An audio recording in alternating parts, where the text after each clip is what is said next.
Super El Niño ಕಾರಣದಿಂದ ನಾಡಿನಾದ್ಯಂತ ಬರದ ಛಾಯೆ ಆವರಿಸಿದ್ದರಿಂದ ವಿಭಾಗದವರು ಬರ ಪರಿಸ್ಥಿತಿ ಖುದ್ದಾಗಿ ಅರಿಯಲು ಮುಖ್ಯಮಂತ್ರಿ ಡಿಕೆ ಶಿವಕುಮಾರ್ ಅವರು ಕಲಬುರಗಿಗೆ ಆಗಮಿಸುತ್ತಿದ್ದಾರೆ ಎಂದು ರಾಜ್ಯದ ಗೃಹ, ಐಟಿ, ಬಿಟಿ ಹಾಗೂ ಈ ಆಡಳಿತ ಸಚಿವ ಪ್ರಿಯಾಂಕ್ ಖರ್ಗೆ ಅವರು ಹೇಳಿದ್ದಾರೆ.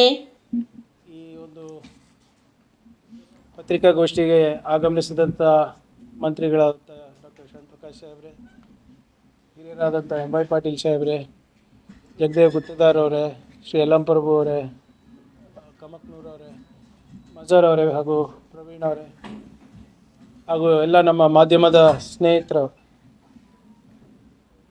ತಮಗೆಲ್ಲ ಗೊತ್ತಿರೋ ಹಾಗೆ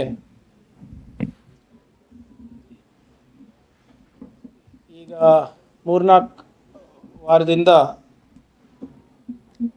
ನೂತನವಾದಂಥ ಸರ್ಕಾರ ರಚನೆಯಾಗಿ ಶ್ರೀ ಡಿ ಕೆ ಶಿವಕುಮಾರ್ ಅವರು ಮುಖ್ಯಮಂತ್ರಿಗಳ ಆದ ನಂತರ ಹಲವಾರು ಸಭೆಗಳನ್ನು ನಡೆಸಿ ಬೇರೆ ಬೇರೆ ಇಲಾಖೆಗಳ ಬಗ್ಗೆ ಮೀಟಿಂಗ್ಗಳನ್ನು ಮಾಡಿ ಒಂದು ಹೊಸ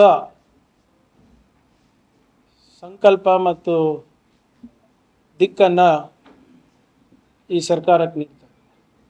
ಅವರ ಒಂದು ಸಂಕಲ್ಪ ಏನಪ್ಪ ಅಂದರೆ, ಒಂದು ಯುವ ಕರ್ನಾಟಕದ ನಿರ್ಮಾಣವಾಗಬೇಕು.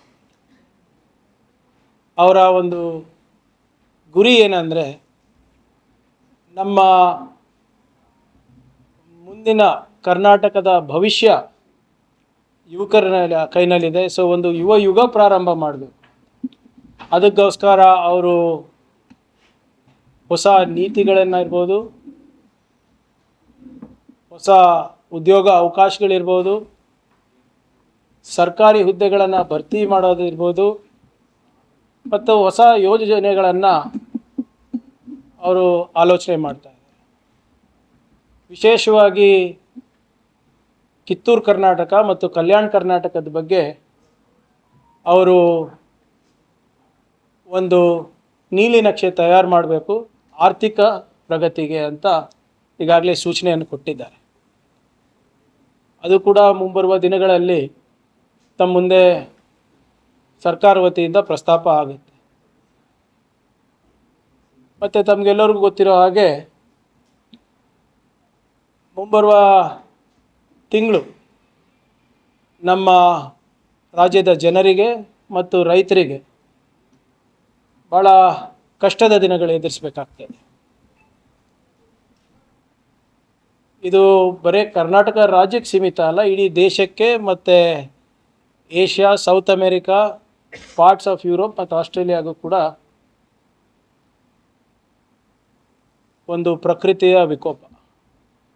ಏನು ಮುಂಚೆ ಬರೀ ಎಲ್ ನೀನೋ ಎಫೆಕ್ಟ್ ಅಂತ ನಾವು ಕೇಳ್ತಾ ಇದ್ವಿ, ಈ ಬಾರಿ ಸೂಪರ್ ಎಲ್ ನೀನೋ ಎಫೆಕ್ಟ್ ಅಂತ ಆಗುತ್ತೆ. ಇದರಲ್ಲಿ ಹೀಟ್ ವೇವ್ ಕೂಡ ಜಾಸ್ತಿ ಆಗುತ್ತೆ, ಮಳೆ ಕೂಡ ಕಮ್ಮಿ ಆಗುತ್ತೆ, ಕೊರತೆ ಆಗುತ್ತೆ, ಮತ್ತು ಬೆಳೆಗಳಿಗೆ ಕೂಡ ಸ್ವಲ್ಪ ಸಂಕಷ್ಟ ಎದುರಾಗ್ಬೋದು. ಆದ್ದರಿಂದ ಮಾನ್ಯ ಮುಖ್ಯಮಂತ್ರಿಗಳು 2 ಬಾರಿ ಸಭೆ ನಡೆಸಿ ರಾಜ್ಯಾದ್ಯಂತ ನಮ್ಮ ಕುಡಿಯೋ ನೀರಿನ ಪರಿಸ್ಥಿತಿ ಇರ್ಬೋದು, ರೈತರ ಸಂಕಷ್ಟ ಇರ್ಬೋದು, ನೀರಾವರಿಯ ಸಂಕಷ್ಟಗಳಿರ್ಬೋದು, ಮೇವಿರ್ಬೋದು, ಇದ್ರ ಬಗ್ಗೆ ಸಂಪೂರ್ಣವಾಗಿ ಮಾಹಿತಿ ಪಡೆಯಲು ಅವರೇ ಖುದ್ದಾಗಿ ಪ್ರತಿ ಡಿವಿಷನ್ನಲ್ಲಿ ಮೀಟಿಂಗ್ ಮಾಡ್ತಾರೆ. ಅವರ ಮೊದಲನೇ ಪ್ರವಾಸ ನಾಳೆ 12:30 ಬೆಂಗಳೂರಿಂದ ಬಿಟ್ಟು ನೇರವಾಗಿ ನಿಮ್ಮ ಬೀದರ್ಗೆ ಇಳಿತಾರೆ. ಅಲ್ಲಿಂದ ಬಸವ ಕಲ್ಯಾಣಕ್ಕೆ ಕೊಡ್ತಾರೆ. ಬಸವ ಕಲ್ಯಾಣದ ಅನುಭವ ಮಂಟಪಕ್ಕೆ ಭೇಟಿ ನೀಡಿ ಅಲ್ಲಿನ ಎಲ್ಲ ಜನರ ಜೊತೆ ಆಲಿಸಿ, ಅದಾದಮೇಲೆ ಮತ್ತೆ ಬೀದರಿಗೆ ಬಂದು ಬೀದರಿಂದ ರಾತ್ರಿ ಅಷ್ಟರಲ್ಲಿ ಕಲಬುರಗಿಗೆ ಬರ್ತಾರೆ. ಬಹುಶಃ 7 ಗಂಟೆ ಆದ ನಂತರ ಅವರು 7:30 8 ಗಂಟೆ ಆಗ್ಬೋದು, ಅಥವಾ 7 ಗಂಟೆ ಆಗಿ ಇಲ್ಲಿ 6 ಗಂಟೆ ಅಂತ ಪ್ರೋಗ್ರಾಮ್ನಲ್ಲಿದೆ, ಇಲ್ಲಿ 7 ಗಂಟೆ ತನಕ ಬರ್ಬೋದು.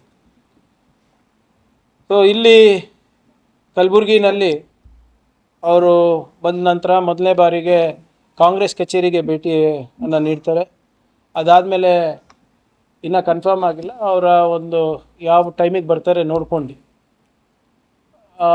ಬಹುಶಃ ಇಲ್ಲಿ ನಮ್ಮ ಪದ್ಧತಿಯಂತೆ ಶರಣಬಸಪ್ಪ ಅಪ್ಪ ದೇವಸ್ಥಾನ ಮತ್ತು ದರ್ಗಾಗೂ ಭೇಟಿ ನಾಳೆ ನೀಡ್ಬೋದು ಅಥವಾ ನಾಡಿದ್ದು ನೀಡ್ಬೋದು, ಡಿಪೆಂಡಿಂಗ್ ಆನ್